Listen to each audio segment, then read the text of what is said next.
নমস্কার। এসএসসি মামলা যেন শেষ হওয়ার কোনো শেষই নেই।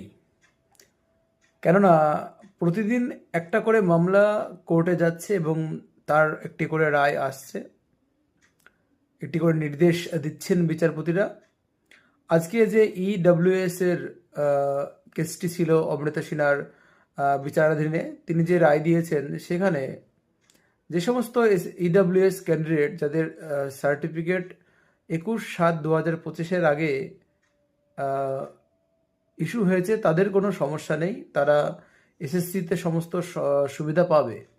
কিন্তু যাদের সার্টিফিকেট 21/7/2025 পর ইস্যু হয়েছে তারা কিন্তু আর এসএলএসটিতে এবছরের মতো এই নিয়োগে কোনো সুযোগ পাচ্ছে না, তাদেরকে জেনারেল হিসাবে কিন্তু গণনা করা হবে। ফলে এই রায়ে বহু সংখ্যক ইডব্লিউএস ক্যান্ডিডেটদের কিন্তু হৃদয় ভঙ্গ হবে, কেননা তারা এতদিন একটা আনন্দে ছিলেন এবং এই রায় তাদের কাছে কিন্তু অত্যন্ত হতাশাজনক।